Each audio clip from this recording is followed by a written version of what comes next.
குமரி மாவட்ட நிர்வாகம் தென்னிந்திய புத்தக விற்பனையாளர் மற்றும் பதிப்பாளர் சங்கம் இணைந்து நடத்தும் மாபெரும் புத்தக திருவிழா தொடர்பாக துறை சார்ந்த அலுவலர்கள் மற்றும் தனியார் நிறுவன நிர்வாகிகளுடனான கலந்தாலோசனை கூட்டம் ஆட்சியர் அலுவலக நாஞ்சில் கூட்டரங்கில் அண்மையில் நடைபெற்றது.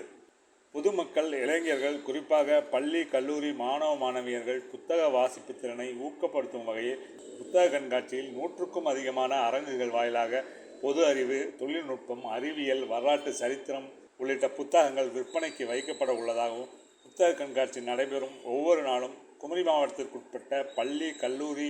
மாணவ மாணவியர்களின் நடன நிகழ்ச்சி, பறையாட்டம், கரகாட்டம், ஒயிலாட்டம், களியலாட்டம், சிலம்பாட்டம், களரி, ஃபைட், தோல்பாவை கூத்து, வில்லுப்பாட்டு உள்ளிட்ட மண்ணின் கலைகள் நடத்துவது குறித்து துறை சார்ந்த அலுவலர்களுக்கு அறிவுறுத்தப்பட்டுள்ளதாகவும், மேற்குறிப்பிட்ட நாட்களில் நடைபெறும் நிகழ்ச்சிகளில் பொதுமக்கள், இளைஞர்கள், பள்ளி, கல்லூரி மாணவ மாணவிகள், தன்னார்வலர்கள் உள்ளிட்டோர் கலந்து கொண்டு புத்தக திருவிழா மற்றும் புகைப்பட கண்காட்சியினை சிறப்பிக்க தகுந்த நடவடிக்கை மேற்கொள்ள துறை சார்ந்த அலுவலர்களுக்கு அறிவுறுத்தப்பட்டுள்ளதாகவும் ஆட்சியர் PN ஸ்ரீதர் அவர்கள் தெரிவித்தார்கள். கன்னியாகுமரி மாவட்டம் நாகர்கோவில் மாநகராட்சிக்குட்பட்ட வடசேரி சிவகாமி அம்மாள் திருமண மண்டபத்தில் நடைபெற்ற மக்களுடன் முதல்வர் முகாமினை குமரி மாவட்ட ஆட்சித்தலைவர் திரு PN ஸ்ரீதர் அவர்கள், நாகர்கோவில் மாநகராட்சி மேயர் திரு மகேஷ் அவர்கள், நாகர்கோவில் மாநகராட்சி ஆணையர் திரு ஆனந்த் மோகன் முன்னிலையில் நேரில் பார்வையிட்டு ஆய்வு மேற்கொண்டார். தமிழ்நாடு முதலமைச்சர் அவர்கள் பொதுமக்கள் நலன் கருதியும் தமிழ்நாட்டுக்குட்பட்ட அனைத்து மாவட்டங்களிலும் உள்ள பொதுமக்களின் கோரிக்கைகளுக்கு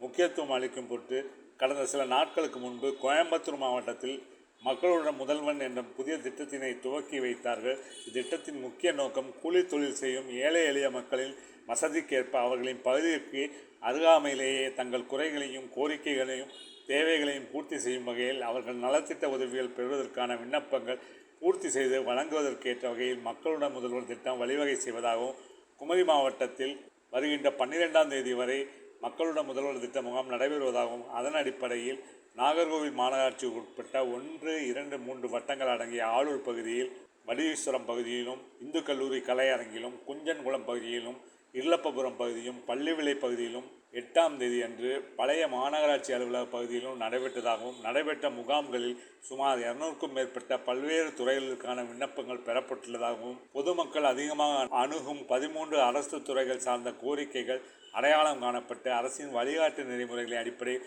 அனைத்து நகர்ப்புற மற்றும் கிராமப்புற உள்ளாட்சி அமைப்புகளில் வார்டுகள் மற்றும் கிராம ஊராட்சி அளவில் சம்பந்தப்பட்ட துறைகள் அனைத்து ஒருங்கிணைந்து மாநகராட்சி, நகராட்சிகள், பேரூராட்சிகள் மற்றும் புறநகர் பகுதிகளை சார்ந்த பொதுமக்களிடமிருந்து கோரிக்கைகளை பெற சிறப்பு முகாம்கள் அனைத்து வருவாய் வட்டங்களிலும் மொத்தம் 78 முகாம்களில் நடைபெற உள்ளதாகவும், அதன் ஒரு பகுதியாக மக்களுடன் முதல்வர் திட்ட முகாம் நேரில் பார்வையிடப்பட்டு ஆய்வு செய்யப்பட்டதாகவும் ஆட்சியர் அவர்கள் தெரிவித்தார்கள்.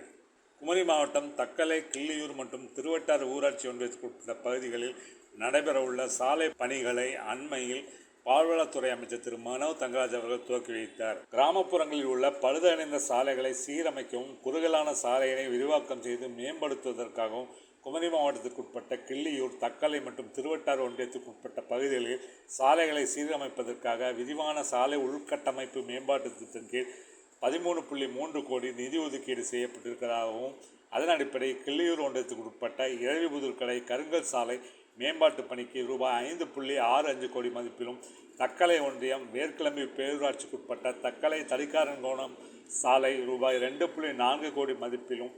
திருவட்டாறு ஒன்றியம் அருவிக்கரை ஊராட்சிக்குட்பட்ட திருவட்டாறு மாத்தூர் நெடுஞ்சாலை விரிவாக்க பணிக்கு ரூபாய் 2.9 கோடி மதிப்பிலும், மார்த்தாண்டம் பேச்சிப்பாறை சாலை பணிக்கு ரூபாய் 1.38 கோடியும், கல்லடி மாமூடு அண்டூர் சாலை பணிக்கு ரூபாய் 1 கோடியும் நிதி ஒதுக்கீடு செய்யப்பட்டதைத் தொடர்ந்து பணிகள் துவக்கி வைக்கப்பட்டதாகவும், இப்பணிகளை விரைந்து முடித்து பொதுமக்கள் பயன்பாட்டுக்கு கொண்டு வர துறை சார்ந்த அலுவலர்களுக்கு அறிவுறுத்தப்பட்டதாகவும் அமைச்சர் அவர்கள் தெரிவித்தார்கள்.